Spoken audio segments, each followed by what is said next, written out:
Hello students, Praveen பூர்வாத்தில் 15 mark SA third பேப்பரில் தமிழில் போட்டுக்கிட்டு இருக்கோம்.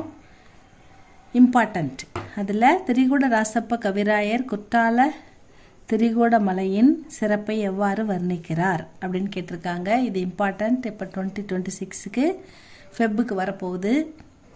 நான் ஈசன் குற்றாலநாதராக எழுந்தருளி உள்ள குற்றால திரிகூட மலையின் சிறப்புகள். சிவபெருமான் குற்றாலநாதராக எழுந்தருளியுள்ள குற்றால திரிகூட மலையின் சிறப்புகள். ஆண் குரங்குகள் பழங்களை பறித்து பெண் குரங்குகளுக்கு அவற்றை தந்து கொஞ்சி மகிழும்.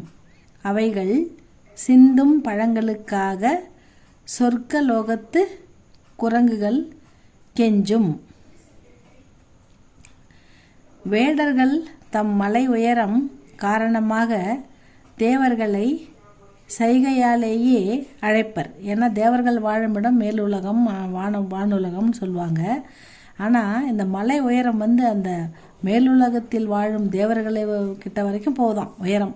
அவங்க கையால் கூட்டி கூப்பிடுற அளவுக்கு இருக்குதான் கை காட்டி. அந்த சிறப்பை அப்படி வர்ணிக்கிறாங்க. வேடர்கள் தம் மலை உயரம் காரணமாக தேவர்களை சைகையாலேயே அழைப்பர். சித்தர்கள் தம் தவ வலிமையால் அஷ்டமா சித்திகளை நடத்தி காண்பிப்பர். தேனருவி அலைகளோடு ஆகாயத்தில் இருந்து ஓடி வரும். அதில் கதிரவனுடைய தேர் சக்கரங்களும் குதிரைகளின் கால்களும் வழுக்கும். தேன் அருவி போல அலைகளோடு ஆகாயத்தில் இருந்து ஓடி வருமா. அதில் தேர் சக்கரங்கள்லாம் வழுக்குமா, குதிரைகளின் கால்களும் வழுக்குமா தேன் கீழே ஓடுறதால. சிறிய பெண்கள் கட்டி விளையாடும் மணல் வீட்டை அழிக்கும். அந்த தேன் அந்த சின்ன சின்ன குழந்தைங்க மணல் வீடு கட்டி விளையாடுறதில்ல அதை கலைச்சிருமா. அருவிகளிலிருந்து முத்துக்கள் தோன்றும். கிழங்கு வகைகளும் தேனும் மிகுதியாக கிடைக்கும். ஆண் யானையின் தந்தத்தை ஒடித்து தினை போன்ற தானியங்களை இடித்து மாவாக்குவோம். அதாவது ஆண் யானையின் தந்தத்தை ஒடித்து அதை தானியங்களை இடிக்கிறதுக்கு பயன்படுத்துவாங்களாம். குரங்குகள் பலாப்பழங்களை பந்தடித்து விளையாடும். பலாப்பழங்களை பறித்து பந்து போல் தூக்கி விளையாடுமா குரங்குகள். செண்பக மலர்களின் மனம் வானுலகம் வரை வீசும். பாம்புகள் கக்கும் மாணிக்க கற்கள் அளவற்ற ஒளி வீசும். இது திரிகூடராசப்ப மலையின் சிறப்புகள். யானைகள் வானிலுள்ள நிலவு தன் உணவான சோற்றுக்கவளம் என எண்ணி அதனை தன் துதிக்கையால் பறிக்க முயலும். ஏன்னா வானிலுள்ள நிலவு யானைகளுக்கு சோத்து உண்டை போல் தெரியுதான், சோற்று கவளம் போல். அதனால் அதை கையில் பறிக்க முயலுமா. வேடர்கள் தினையென்ற தானியத்தை விதைக்க காட்டை அழிக்க முற்படுகையில் எங்கு பார்த்தாலும் அகில் சந்தனம் போன்ற மரங்களின் வாசனையே வீசும். காடுகளில் மலை ஆடுகள் குதித்து ஓடும். காகங்களால் நெருங்க முடியாத அளவு குற்றால மலையில் மேகக்கூட்டங்கள் படியும். வடக்கே உள்ள கைலாச மலைக்கு நிகரானது தெற்கில் உள்ள திரிகூட மலையாகும். நம்ம இமயமலையில் இருக்கிற கைலாச மலைக்கு நிகரானது நம்ம பக்கம் இந்த தெற்கில் இருக்கிற திரிகூட ராசப்ப மலை. கைலாச மலையில் வசிக்கும் ஈசன் தங்கும் மலை எங்கள் திரிகூட மலையே. இவ்வாறாக குற்றால திரிகூட மலையின் சிறப்புகளை கவிஞர் வர்ணித்துள்ளார். அவ்வளோதான் ஸ்டூடெண்ட்ஸ் இது. அதுக்கப்புறம் இன்னொரு எஸ்ஸே இருக்குது. அவனும் அவளும் பற்றி நாமக்கல் கவிஞர் கூறும் செய்திகளை தருக. இதுவும் இம்பார்ட்டன்ட் தான் ஸ்டூடெண்ட்ஸ். இதையும் பார்த்துடலாம். அவன் மாதவன், நீண்ட கைகளை உடையவன், அகன்ற மார்பு உடையவன், கல் போன்ற உறுதி வாய்ந்த தோள்களை பெற்றவன். அவன் கால்கள் தூண்கள் போல இருக்கின்றன. ஓர் ஆண் அழகனுக்கு தேவையான அழகினை பெற்றவன். அறிவொளி வீசும் கண்களை பெற்றவன், தன் தலைமுடியை நன்றாக வெட்டி சீவி அழகாக தோன்றுபவன், அளவான மூக்கினை பெற்றவன், அழகான தோற்றம் கொண்டவன், நல்ல பேச்சுத்திறன் பெற்றவன், நல்ல குணமுள்ளவன், நன்றாக பழகுபவன், எல்லோரும் இவனை வணங்கிச் செல்வர். அழகான உடைகளையே அணிந்து கொள்வான். கடை வீதிகளில் கலைநுட்பம் கொண்ட பொருட்களை எல்லாம் வாங்கி வீட்டில் வைத்து அழகு பார்ப்பான்.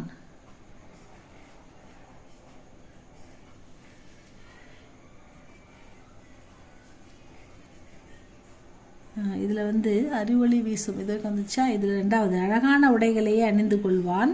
கடை வீதிகளில் கலைநுட்பம் கொண்ட பொருட்களை எல்லாம் வாங்கி வீட்டில் வைத்து அழகு பார்ப்பான். தன் நாட்டின் பொதுநலம் பற்றி சொற்பொழிவு ஆற்றுவான். பல நல்ல கற்பனை மிகுந்த கதைகளை அற்புதமாக கூறுவான். இது அவனும் அவளும் நாடகத்தில் அந்த ஹீரோ அவனை பற்றி சொல்கிறாரு கவிஞர். ஊரெல்லாம் செழிக்க வேண்டும், எல்லா உயிர்களும் இன்புற வேண்டும். மழை பொழிந்து ஊரெல்லாம் நல்லா செழிப்பாக இருக்கணும்னா நல்ல விளையணும். காய்கறிகள், பழங்கள், தானியங்கள் எல்லாம் நல்லா விளைஞ்சாதான் ஊர் செழிப்பாக இருக்கும். எல்லா உயிர்களும் இன்புற வேண்டும். புதுமையான சமுதாயம் நிறுவ வேண்டும். நமது நாட்டின் பெரும் புகழ் உலகமெல்லாம் பரப்ப வேண்டும். போர்களை தடுக்க வேண்டும் என்று கூறுவான். தாய்மொழி தமிழை வளர்ப்பதே அறம் என்று கூறுபவன், அதற்காக நல்ல அறிஞர்களை சந்தித்து ஆலோசிப்பவன். புதிய எண்ணங்கள் வேண்டும், வாழ்க்கையில் புதுமை வேண்டும், எல்லா துறைகளிலும் புதுமை புகுத்த வேண்டும், தலைவிதி என்ற பேச்சையே விட்டுவிட வேண்டும் என்பான். இது அவனை பற்றி ஆசிரியர் கூறும் கருத்துக்கள். அடுத்தது அவள், அதாவது தலைவி, கதாநாயகி, அவளை பற்றி என்ன சொல்கிறாருன்னு பார்ப்போமா. அவள் கமலம், அவள் பேர் கமலம். அந்த அவன் அப்படின்ற அவர் சொல்கிற ஹீரோ பேர் மாதவன். அவள் அப்படின்னு சொல்கிற அந்த குடும்ப தலைவி, அவள் பேர் கமலம். அவள் கமலத்தை மான் போன்றவள் என்று கூறலாம் என்றால் மருளும் தன்மை அவளிடம் இல்லை. மீன் என்று கூறலாம் என்றால் இவள் கண்ணின் கருமை மீனில் இல்லை. அதாவது இவள் கண்ணில் இருக்கிற கருமையான அந்த அழகு மீனுக்கு இல்லை. இவள் மான் என்று சொல்லலாம் என்றால் அந்த மான் அஞ்சி மருண்டு ஓடும். அந்த அஞ்சி மருண்டு ஓடும் தன்மை இவளிடம் இல்லை. தேன்மொழி என்று கூறலாம் என்றால் தெவிட்டும் தன்மை அவளிடம் இல்லை. தேன்னா குடிக்க என்ன ஆகிடும், தெவிட்டிடும், போதும் அப்படின்னு நினச்சிடும். ஆனால் இவள் பேச்சு அப்படி இல்லை, தெவிட்டும் தன்மை இல்லை. பிறைச்சந்திரன் நெற்றி என்று கூறலாம் என்றால் தேயும் தன்மை அவளிடம் இல்லை. பிறைச்சந்திரன்னா முழு நிலவு இல்லை, பிறைச்சந்திரன்னா கொஞ்சம் கொஞ்சமாக தேஞ்சி காணாமல் போய் அப்புறம் பௌர்ணமி அன்னைக்கு முழுசாக வரும் அப்படின்னு தானே பார்த்துருக்கோம். அமாவாசை அன்னைக்கு மறைஞ்சிரும் அப்படின்னு தானே பார்த்துருக்கோம். ஆனால் இவளுடைய முகம் நெற்றி தேயும் தன்மை அவளிடம் இல்லைன்னு அழகாக உருவகப்படுத்தி சொல்கிறார் ஆசிரியர். மயில் என்று கூறலாம் என்றால் பெண் மயிலுக்கு தோகை இல்லை. குயில் என்று கூறலாம் என்றால் குயிலுக்கு 7 இசை தெரியாது. ஏன்னா அது 7 இசை சுரங்களில் அழகாக பாட தெரியாது இதுக்கு அப்படின்னு சொல்கிறாரு. வெயில் ஒளி என்று கூறலாம் என்றால் வெப்பம் அவளிடம் இல்லை. வேல் போன்ற பார்வை கொண்டவள் என்று கூறலாம் என்றால் வேலோ குத்தி கொள்ளும் தன்மையுடையது. இவ்வாறு புலவர்கள் பற்பல உவமைகளை கற்பனையில் ஏற்றி சொற்கள் பலவற்றையும் அடுக்கடுக்காக கூறினாலும் அவளுடைய இயற்கையான அற்புத அழகினை யாரும் விவரிக்க முடியாது. அவளை பார்த்தவர்கள் அவளை மறக்க மாட்டார்கள். அவளை பற்றி கேட்டவர்கள் அவளை பார்க்க துடிப்பார்கள். அவளிடம் பழகியவர்கள் அவளை விட்டு விலக மாட்டார்கள். இளம் பெண்கள் அவளை சூழ்ந்து பேச அச்சப்படுவார்கள். ஆசைப்படுவார்கள். அதுக்கு அசை தப்பா அச்சுப்பிழையா இருக்கு. இளம் பெண்கள் அவளை சூழ்ந்து பேச ஆசைப்படுவார்கள். அவள் மிகுந்த செல்வம் பெற்றது குறித்து பெருமைப்பட மாட்டாள், என்றும் அகந்தை பட மாட்டாள், எல்லோரையும் சமமாக எண்ணுவாள். அவள் அணியும் ஆடை, உண்ணும் உணவு, காய்கறிகள் ஆகிய அனைத்திலும் சுத்தம் பார்ப்பாள். நல்ல ஒழுக்கத்தோடு பேசுவாள். துன்புறுவோரை தாய் போல உடனிருந்து காப்பாள். அரசனே தவறு செய்தாலும் துணிந்து கேட்பாள். இதுதான் அவள் அப்படின்னு ஆசிரியர் அவனும் அவளும் சொல்லி குடும்பத் தலைவன், குடும்பத் தலைவி, தலைவன் மாதவன், தலைவி கமலம் இவங்களை பற்றி அழகாக அவனும் அவளும்ன்ற கதையில் சொல்லியிருக்காரு. இதை நீங்கள் ஒன்றாவே சூப்பராக எழுதலாம் ஸ்டூடெண்ட்ஸ். இது உங்களுக்கு பிடிச்சிருந்தா லைக் பண்ணுங்கள், ஷேர் பண்ணுங்கள், சப்ஸ்கிரைப் பண்ணுங்கள் ஸ்டூடெண்ட்ஸ். தேங்க்யூ ஃபார் வாட்சிங்.